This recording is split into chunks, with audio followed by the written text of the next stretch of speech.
Okay, welcome back to, I don't know, what are we on? About episode 6 or something? 6 Oh, or yeah, I reckon 5? double digits. Yeah. The coaching call where we talk about all things my training program and then general questions around running and take Fletcher's extensive knowledge and then I just add in my add in my thoughts on top of it. So anyway, yeah. Extensive experience, we call that. Experience, that's the one. That's the one. Experience. So anyway, how's your week been, Fletch? You know, very, very well what it's been like. Been actually quite good from a general perspective. I'm getting back into my training again. It's been taking a backseat a lot over the past however many months. It's been really fun and lots of work going on. So really busy, which is great. Yeah, it's definitely a busy time of year, but things are going reasonably. I think keep as many plates spinning as you possibly can. Yeah, unfortunately, this week has also been taken up by whatever flu's been going around. Both our kids have had something, the baby's had something. So all three of them have been taken out with something. We've managed to be dodging it from like You Anthony Joshua, but dodged it for a while. You never really truly escape that. Good stuff. Cool. We're into the taper. So Daytona 100 is next weekend. So I fly out to Florida on this week today, Wednesday next week, and then it's 100 miles on the Saturday, which should be fun. In that kind of thing, fun. type 2 kind of fun. Yeah, exactly. And yeah, I'm excited about it, and it should be, well, I think it'll be quite interesting to see how we go, because I've obviously been doing a lot more speed work and looking at kind of running a bit quicker. So that's going to be interesting. But I think probably the more interesting bit, or the more amusing part, is probably my journey home. So I race on the Saturday, start Saturday morning. So I'm going to finish, in the early hours of Sunday, and then Sunday afternoon I get on the flight, and I'm on the red eye flight back to London. So that's going to be, Optimal recovery. yeah, that is going to be some deep pain. So whoever else is waking up on the Monday morning feeling like they're having a bad day, I think I might be having a worse one. I mean, if you struggle sleeping on an aeroplane, go run 100 miles before you get on it. Yeah, exactly. So we'll see how my legs. I'm not. Economy is not great for me at the best of times. So Yeah. we'll see how that goes. So maybe the next episode should be from the plane. I'll do a little insight. So yeah. Yeah. Love it. Anyway, we're into the kind of taper. So yeah, let's talk through what we've got on the plan. And I guess the tail end of last week was sort of finished with a reasonably big weekend. And just, yeah, see where we're up to. Yeah, sounds good. So I'll share what we've got going on. We're kind of at the pointy end of the stick now when it comes to the training side of things. You can kind of imagine that sort of tapering off of the stick at the end of the spear. The volume is being pulled out of the week, but it's kind of getting more and more aggressive as you get there. So we can maintain, or if even sometimes push on the intensity slightly. So how did your check-in go recently? Oh, we've got some good energy. We've got a ready to train, 6 out of 10. We're halfway there. This is where the tapering kind of comes in. So when we I don't get into I don't want to give you too much on that, because otherwise, there's a risk you think I'm ready to take on more. We've already done that bit. We've done that bit. This is now about doing less. So this is a good thing. So what we've basically done with our what was double threshold day, moving into a single threshold with interval day, we've turned it into a double interval day. So we've increased the intensity very slightly, but we've only added in where we were doing a single session of 4 reps of 8. Now we're doing a double session in total of 5 reps of 8. So increasing the recovery time between workouts, only slightly increasing the volume in regards to intervals, but actually as a day, we've reduced the volume by quite a lot. Reducing the easy runs either side of it, also now starting to reduce the long runs. So we've pulled back on the reps of the 5K. We're just doing the faster end of things. We're not doing the slower end anymore. Again, the ethos of maintaining intensity whilst reducing volume. And ultimately, it's kind of all that way until next weekend. So we're going to round off the long runs on the weekend with a easy Monday, just to pull forward that interval session that we were going to do on a Wednesday now to a Tuesday, and then skip a few extra nice recovery days, and then boom, we've got our strides on Saturday, which you comically pulled out was like, I take 20 kilometers to warm up, not 9 seconds. The strides is basically just to do something with the legs. It's not a workout. It's not, we're not looking for anything apart from a bounce back effect. So by getting the legs turning over a little bit, we just get that tiny bit of super compensation come through that we can then use on the day. It's not so important for a 100-miler. Like post contraction potentiation sometimes it's probably for the more shorter distances stuff, but it's a really nice confidence boost to be like, just go run really quick for 9 seconds, just gentle, slow walk back, do that a couple of times, and now mentally I'm in the game ready to go. Very little fatigue from it. For me personally, I'm not a big fan of a shakeout run the day before because I think there's always a good chance of doing too much and just eating into that recovery slightly. This is a nice way of just getting, boom, some sharp work done, get the tendon stiff, get everything working, and then we're ready to race. Cool. Yeah, I think, I mean, it's kind of, it's a weird period the next week or so because it's not much to do. The race is very much looming large, and then you have these sessions, but it's quite good, I think, in the lead up to Nova Coli. Those last day or two I was doing, I think there was sort of 30 seconds or something, but it was nice to do something, not just run for the sake of it. It sort of a little bit of focus helped. Yeah, exactly that. And I think there's a nice mentality behind the shakeout run, but I think the sort of the traditional marathon, pre-marathon 5K is just probably a bit too much for some people, and probably a bit too slow for others. And it's just, what are you trying to get out of it? What are you trying to get out of the system in order to get ready for that run? And the main thing really is mentally you want to feel strong. Therefore, generally running fast is probably the best way of doing that. And you also want to prepare the body, and it works really well after short, sharp bursts of intensity. The bounce back can be really quick. It's our bread and butter, really. It's a little bit of a stride out before heading out there for a long one. Yeah, I think, even way back in a previous life rowing, the day before big races, it would be a short outing, but it would be absolute flat out maximum, like what can you do? And there's something really, like you say, it's kind of confidence. It's like that sort of buzz of like, oh my word, we really went for it. And like you say, there's no fatigue, right? You're just kind of blowing out the cobwebs and going, and then that's it. You're done. And then you're back recovering.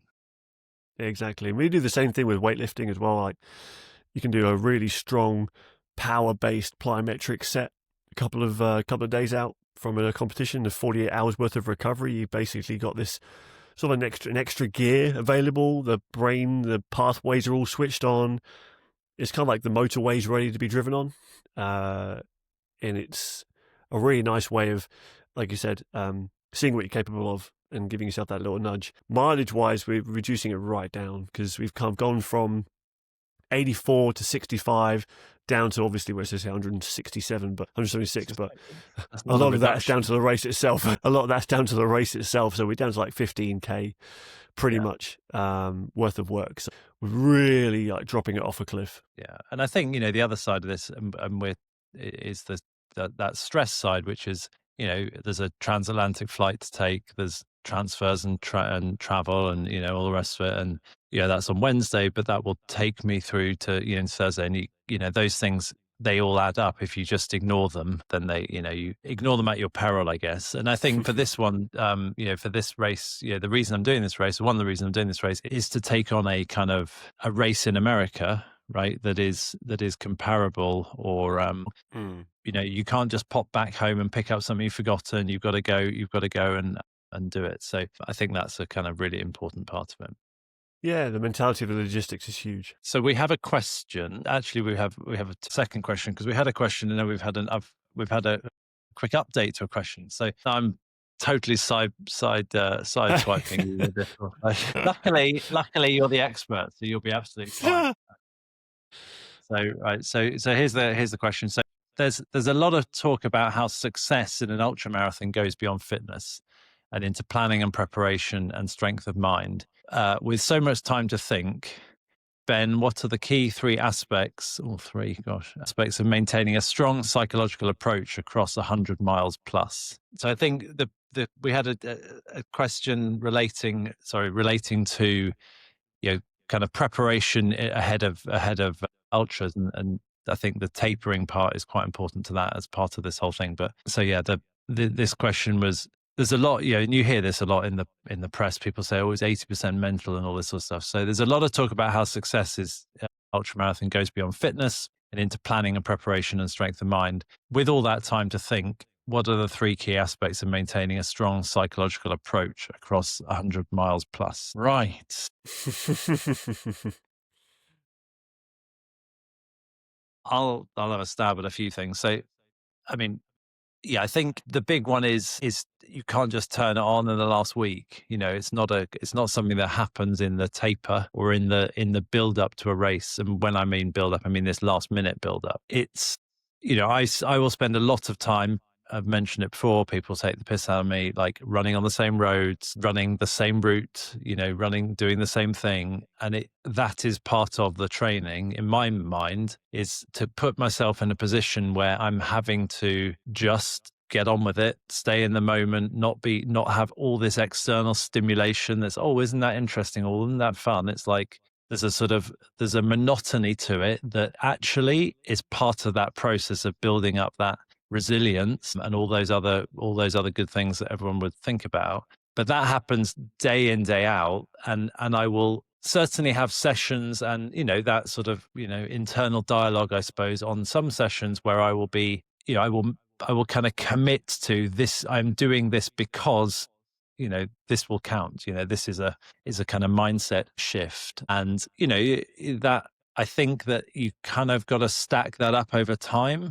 And I guess I've been doing that running for a long time, but I've been doing that, if I go back to rowing or in the middle of a bit of cycling, I've been doing that for a really long time. And I think it's all those little bits stacked up that become the kind of power on the day. It's all the kind of little bricks in the wall that you build up over ages and ages, you can draw on. And I think if you hope is not a strategy, right? If you hope you're going to do something special on the day, that's going to unravel. And I think that's a kind of big part of it. So it's kind of building. I build in my training. I have a lot of things where I think about a race, and then for the last few weeks and months, I will have been thinking about Daytona just when I'm out and about all the time. Just be like, this counts, this counts, this counts. Because I think as you stack that up over time, you build this kind of reserve for that you may need to draw on. That's certainly from my untrained psychology. That's sort of my way of thinking about some of it. Yeah, 100%. I mean, I'm again not a psychologist, and unfortunately, you kind of have to factor that stuff in when you're coaching a lot. We're not trained on it, but we still have to work with it. My experience of this is when I was actually competing in martial arts in Thai boxing, and I was about to go through the ropes and get into a ring with someone I didn't know who was going to try and kill me. And all the doubts start cropping into your mind, all the fears and the possibilities, and all this negative self-talk starts creeping in, and you just have to sit down. Like my coach, as you just said, Fletch, sit down. Let's go through your training diary. Let's go through all the sessions you did.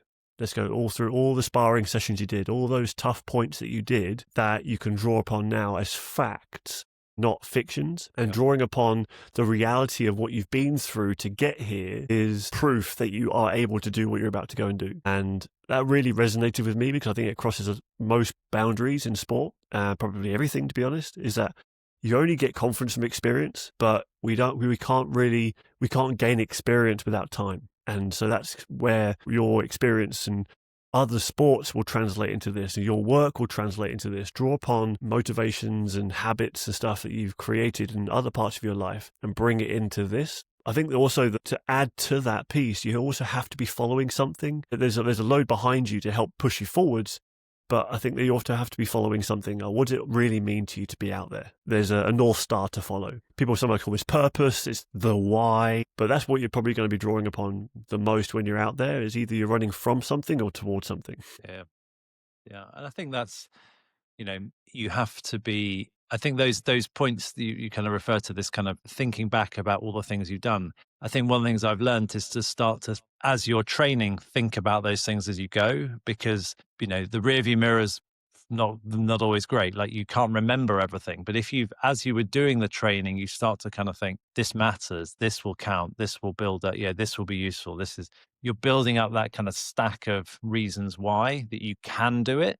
And I think there's there's a couple of bits. Is like, confidence that you can achieve it is not the same as a reason why you want to achieve it.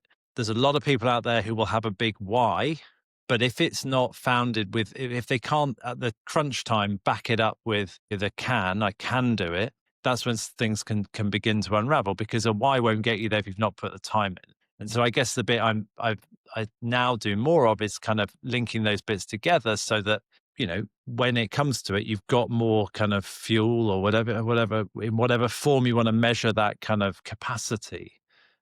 You've got that to kind of draw. And I think, the other, a critical part, sort of the second half question with the quotes, with so much time to think, it's actually really damned important to not think.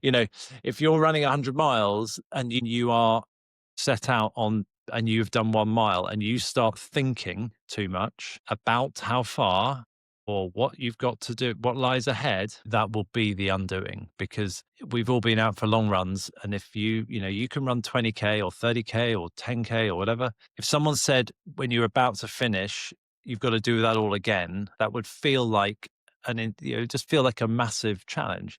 So the thinking bit is also being really careful of where you let your mind wander, because otherwise, we're pretty good at, we can self-sabotage at the best of times, and you could self-sabotage in the most important day of your life if you really let your brain go.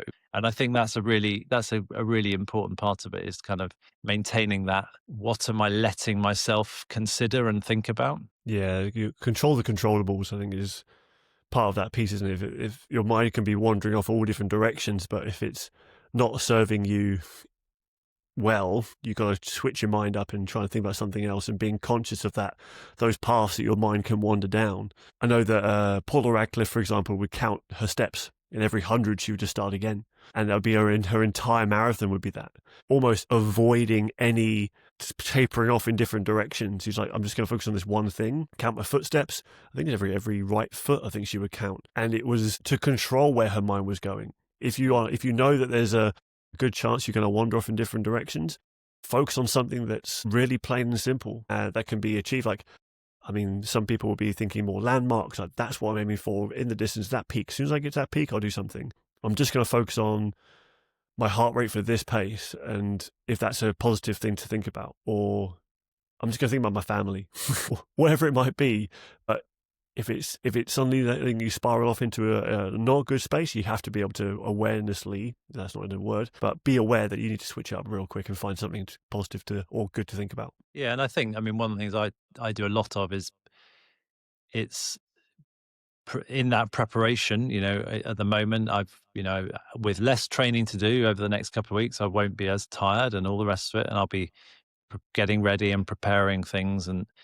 But it's kind of, it's giving yourself stuff to focus on. So, for example, I will, the way we were chatting about it at the beginning of the week or at the end of last week, like looking at pacing. Not that I will be in the race, I will not be looking at my watch and saying, oh, I thought I was going to be on this pace and I'm not on this pace. I will not try and look at it until halfway. Or no, I won't look at it until I know I'm well past halfway, and I will trick myself into thinking, oh my gosh, isn't that amazing? I've got to halfway. But what I will do is like the planning of my drop bags. Yeah, there are 4 drop bags. There are 4 drop bags en route. The 4th one's not relevant, really relevant, because there's only 10K to go. So I've got 3 drop bags en route. So it's like, what do I put in them? How much tailwind do I have at each one? What if it's taking me longer, if it's taking me less time? But I sort of double down on all that side of things, because then you've got something to think about. And then in the race, it's kind of like it becomes much more practical. And because you've thought about that a lot more, when you're in the middle of the race and you're a bit deranged and not really thinking straight, it's sort of that side of it's more familiar. And if you get that right, you've got something to go back to. And, in the middle of 100 miles, I could easily spend like an hour or so thinking about like at the next aid station, at the next bag drop, shall I pick up 6 or 7 sachets of Tailwind? And I'll happily like, you know, but Other and sachets yeah, are available unless yeah, Tailwind will yeah, respond yeah, to you. yeah. There's nothing. Tailwind is the magic electrolyte. There is nothing. Um, but you kind of, if you've put in some groundwork on that, then you can utilize that, and then I have other things like at each drop bag, I'll know what's in the next one, and and all that sort of stuff. So it's kind of structured and organized. But apart from anything else, that's also a way of then not tripping myself up. Mm. I'm doing it uncrewed. I do have to be honest, I do, and I have done for all these other 100 miles. I do have you kind of get WhatsApps and people are saying, "Well, how are you feeling?" or something. I'm like, not very helpful. But I do have a group of people on WhatsApp, a small group, which will be my kind of go-to for kind of any if I have a question, so Mm. because they'll have the route or whatever, and I'll go to them. But that's also quite a good way of offloading a decision or offloading a kind of concern, um, and then not getting kind of wrapped up in it. You can quickly unravel if you notice a niggle and you think about it too much. That can become something you focus on. If you focus on it, hey, guess what? It's very much there. Whereas if you can note it, I tend to I'll like note it and put it away a bit, and I'll come back and say I'll check on it in my next aid station in my head. Mm. It's like, and if you can do some of those tips and those sort of tricks, you can get through. And my approach is kind of aid station to aid station typically, because they're like just such natural, in this case, it's a flat course, right? It's pancake flat. So there's no hill. There's no like, I'll do this, Nova Cody was very much every mountain. Mm. But here is aid station. It's like, get to the aid station. Right. Now what, and that's the kind of, I guess that's how you break up the race as well, is you break it down by saying, I just go to the next aid station, and it gives you a nice way of kind of trucking the rest a bit further ahead and the other bit a bit a bit Yeah, farther yeah, away. yeah. And then Historically, we've you always can, said, yeah, so we always said like break up big problems into smaller chunks, and it's exactly the same thing with this. yeah. So I think, yeah, exactly what I'll actually think about in 100 miles is probably no idea. But I think it comes down to that. It's like, can't you have to, the success bit is not really the outcome. I think is often like how you feel it went. And I think as time's gone on, I've done more of these, is I feel I've done a better job of executing it, and that comes certainly from thinking about it during training sessions. This will count, like you were saying, with the kind of looking back over the training, and then avoiding the pitfalls. Like, don't let you think about how far you got to go. You can think about how far you got to go when you have less than 10 kilometers. That's fine. But for the first 150 kilometers, you do not have a thing. You do not think about it. Yeah, I mean, I think there's this is the beautiful thing about the human brain and body, is that you'll find out what you think about when you're out there, when you're doing it, and you have to just manage it along the way. And that's kind of also where the training does come in, and why we've done like some 20s and 30s and 40s and 50s and stuff, and you've done longer than that in your previous training, is so that you practice, so that you see what you're strong at, you see where your mind goes, and you learn to cope with these things. You only get to learn where your mind goes and what you think about by going out and letting your mind go. It is the kind of again, confidence from experience situation in what do you think about everything and nothing and all the things in between, probably. Yeah, and I think that's I think it's kind of how do you bring all that together? Well, like you say, you build it's experience, but you don't get experience is not just you build it up, over time, not letting your mind kind of go off and kind of spiral. And it's very easy on those long things to do that, because you're talking to yourself, right? Yeah. Sound like a right weirdo. Just go out there and chat to myself. I mean, that's the thing about. I mean, I guess Daytona will be different because it's in the States, but in Nova Coli, it's in Italy, and people aren't very chatty in the tail end of an ultra marathon because they're not very chatty. They're certainly not very chatty when it's not even their own language. So you have a lot of time. You have a lot of time to think to yourself. I can't remember which book it was in. It was either in, so it's an author called Steve Magnus, who is a big name within the running world, was one of the whistleblower on Nike, and Alberto Salazar. He wrote a book. It was either Do Hard Things, which is slightly more recently, or it was Peak Performance. I can't remember which one it was, but it was basically, he summarized a research study that was done where they put people into a soundproof room with a button in the middle of it and nothing else. They said, stay here. If you get so bored that you want some entertainment, press that button and it'll give you an electric shock. And it was something stupid, like 72% of men pressed the button within 15 minutes because they couldn't bear to be with their own thoughts. Yeah. And I think it was down to like 30% of women. So there's something to unpick there. But being in your own head is for some people terrifying, and probably why they don't like running. And the words are, it's boring. Well, that actually translates it as, I don't like being by myself in my own head. Yeah, I need, like you said before, I need some entertainment. I need some stimulation. Yeah, and that's back to that whole running down the same roads. Like, that's why I do it, because I kind of want to explore whatever that is, right? Not the road I'm exploring, the kind of the process. And I think, yeah, I mean, 2 points to another thing I should keep forgetting, which is definitely relevant. But yeah, I do remember back at Oxford and training, you'd sit on the erg and you'd be on the erg in the morning for an hour or hour and 10, hour and 20. And, the screen is right in front of you and it counts down a second at a time, but you couldn't hide the screen. I mean, physically you could if you wanted, but the whole point was you had to stare at that thing and you had to hold a split for the entire duration, and everyone in the room had their split and their thing, but you were staring at a countdown for an hour at something which was approaching relatively painful threshold of effort.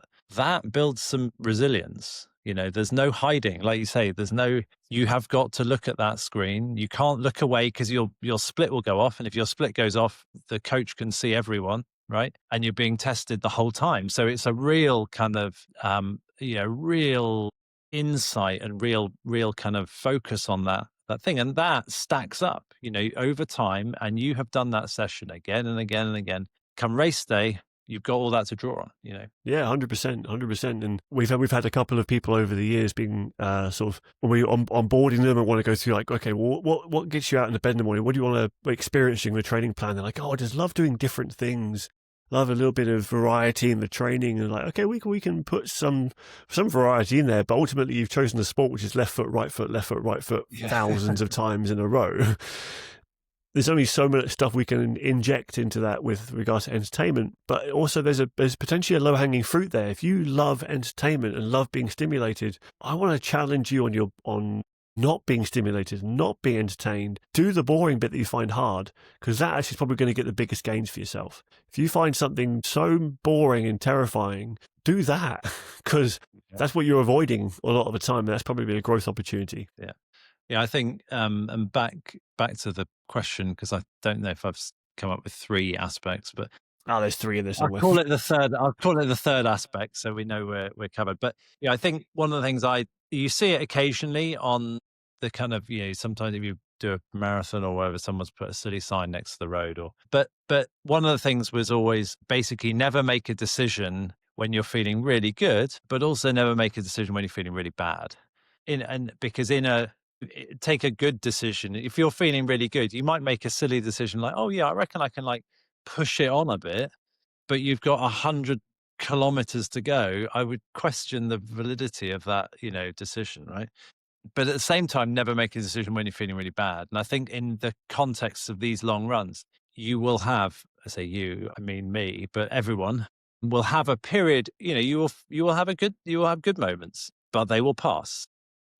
And really importantly, you'll have bad moments, and those moments might last hours, but they will too pass. And it's very important to kind of know that's kind of coming, like enjoy the good moment by all, great. Like I'm loving this bit, but it won't last forever. So don't be disappointed when it does. But really importantly, on the negative side, when you're feeling really shit and everything's not working, that too will not last forever. And don't make decisions in those highs and lows, because I think that's from that will unravel, right? You shouldn't make a decision when you're on a whizzing down a hill, feeling amazing, like that's not the time to say, "Oh, I'll skip the aid station," right? If your plan was pick up water, da da da, do this just because you're feeling good, don't fall into that trap. But the flip side is critical as well. Like just because you're having a down point, you don't sack it in. You just keep going, see where you are. This moment will pass. What was old Marcus Aurelius was all very good at that sort of stuff. But it's true, right? And I think in the world of these long runs, that's where it gets exciting. I will fully accept applying that to like real life is not always. We can get swept up in it, but as a kind of process, I think that's part of the attraction to me is that kind of really long time to kind of wrestle with stuff is part of the process. Yeah, you do have to kind of become a bit stoic about everything in those situations because, like you said, it's very probably if you relate it just to even outside of running, when all things are going really well, you're like, oh yeah, I don't mind having that, spending a little bit of that money on that. And I'll buy that new car because everything's going really well right now. And then suddenly it's the other end. You're like, actually, I didn't see that bill come around the corner. I didn't see that coming. All that kind of nonsense. Speaking about myself here. Yeah. But then the other end of it as well, like when you are in the absolute pits of things, is you can't dwell there. It will come out. You will be on the other end of it. So just stay with it for a second. Hold on. Keep doing what you're doing. You'll lift up. And I think that's where running this is probably going outside of everything, but this is where running really teaches you about life, and you get to test yourself on real life skills without actually having to do real life. You get to all You mean I'm those depths. avoiding it? You mean I'm avoiding?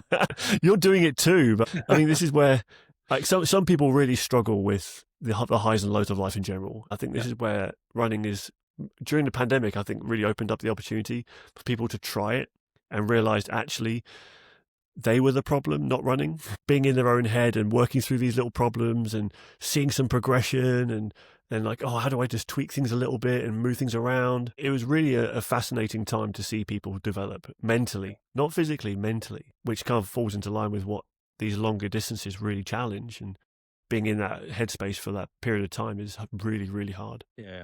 But I think, I mean, every problem known has been solved by a run. The trouble is you just can't always remember it when you get back. But if life's all going to pot and all the rest of it, if you go for a run, you will feel better. If you go for a long run, you will feel better. It might obviously nothing's changed during that run, but there is a process that's taking place. So yeah, I think we've answered the question. We could go on for hours about the extolling the benefits of it all, but I think it's stacking up that, baking in that that kind of history and like training log, mentally training, and that comes from acknowledging. I think that comes from really acknowledging as you are training that this matters and this is why you're doing it, and then you can you just build that up. No decisions in the highs and lows, and then I'm not sure what our third specific point be.